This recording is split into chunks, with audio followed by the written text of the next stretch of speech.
Kalau alam sudah berteriak, lalu siapa lagi yang harus kita tunggu untuk bangun? Berapa banyak keluarga lagi yang harus mengungsi sebelum kita sadar bahwa bencana ini bukan kejutan? Berapa banyak anak lagi yang harus tidur di tenda darurat sebelum kita mengakui bahwa tanah yang melindungi mereka sudah lama kita hancurkan?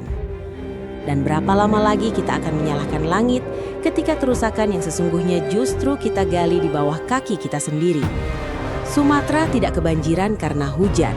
Sumatera kebanjiran karena hutan-hutannya hilang, sungai-sungainya dibebani, gunung-gunungnya dibelah, dan keangkuhan manusia dibiarkan berkuasa.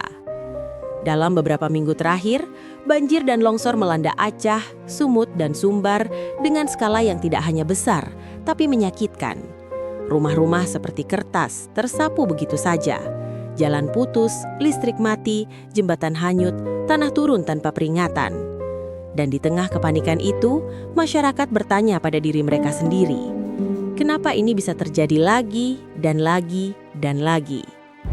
Pertanyaan yang sama, namun jawabannya tidak pernah jujur. Hujan deras memang turun, siklon tropis memang memperkuat awan, angin musim memang sedang tidak stabil. Tapi mari berkata jujur, hujan bukanlah penyebab utama. Kalau hutan masih ada, tanah masih kuat, dan sungai masih punya ruang meluap, hujan hanya menjadi peristiwa alam biasa, bukan bencana yang membuat ribuan keluarga terdampar di pengungsian. Hujan hanya menjadi musuh ketika kita sendiri yang menyingkirkan pelindungnya. Coba bayangkan ini. Air hujan adalah tamu. Hulu adalah ruang tamu. Hutan adalah kursinya. Akar adalah pelukannya. Tanah adalah tempat ia duduk sebentar sebelum turun perlahan. Tapi hari ini, tamunya tetap datang. Kursinya hilang, dan ruang tamunya telah berubah menjadi tebing terbuka. Air tidak punya pilihan selain berlari. Berlari liar. Berlari menghantam apapun yang ada di hadapannya.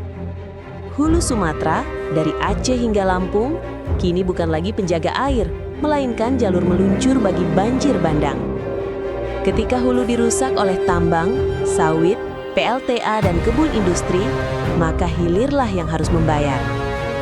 Dan hilir itu adalah masyarakat. Sungai tidak berubah menjadi ancaman dengan sendirinya. Kitalah yang memaksanya berubah. Ketika hutan hilang, sedimen turun. Ketika bukit digali, lumpur turun. Ketika das tidak dijaga, sungai dipersempit, diperdalam sebagian, dikeruk seenaknya, air kehilangan rumahnya. Maka ketika hujan datang sedikit lebih besar, sungai kehilangan kesabaran. Ia meluap, ia keluar jalur, ia merebut kembali ruang yang selama puluhan tahun kita rebut darinya. Sungai tidak marah, sungai hanya kembali. Sumatera memiliki rangkaian bukit barisan, tulang punggung yang rapuh, curam, dan sensitif. Daerah yang seharusnya dijaga ketat justru menjadi titik paling sibuk untuk tambang emas, kebun sawit raksasa, pembukaan jalan baru, proyek PLTA besar dalam lembah sempit, tebing-tebing yang dipotong. Bencana longsor bukan kejutan bagi wilayah seperti ini. Ia adalah konsekuensi. Tanah yang dipaksa terbuka akan jatuh. Gunung yang digali akan runtuh. Lembah yang dipersempit akan meluap. Dan ketika semua itu terjadi secara bersamaan, masyarakatlah yang menanggung luka. Ini bagian yang paling pahit, tapi harus dikatakan. Kerusakan bukan terjadi karena ketidaktahuan. Kerusakan terjadi karena pilihan. Pilihan yang diambil di ruangan yang tidak pernah dimasuki masyarakat yang kini kehilangan rumah. Izin-izin keluar tanpa henti. Hutan produksi dilepas. Lahan konservasi dirusak. Das yang semestinya dilindungi justru dipecah untuk konsesi. Dan setiap kali bencana terjadi, jawabannya selalu sama. Curah hujan ekstrim. Seolah-olah hujanlah yang menandatangani izin-izin itu. Seolah-olah hujanlah yang membuka lahan ribuan hektar. Seolah-olah hujanlah yang menurunkan ekskavator ke hulu-hulu sungai. Padahal tidak. Ketika sungai meluap, rumah-rumah masyarakat hilang. Ketika lereng runtuh, warga yang harus menggali tubuh keluarga mereka. Ketika hutan dibabat, masyarakat kehilangan sumber air, kehilangan mata pencaharian, kehilangan ketenangan. Mereka tidak menerima keuntungan dari proyek yang merusak, namun mereka menerima seluruh risikonya. Ini bukan bencana alam, ini bencana sosial, bencana politik, bencana tata kelola, bencana yang paling kejam, bencana ketidakadilan. Alam selalu memberi toleransi, tetapi toleransi itu telah habis. Puluhan tahun kita menebang tanpa henti. Puluhan tahun sungai dipaksa menahan beban yang tidak mampu ia bawa. Puluhan tahun gunung-gunung dibiarkan rapuh. Puluhan tahun masyarakat dipaksa hidup di antara ancaman.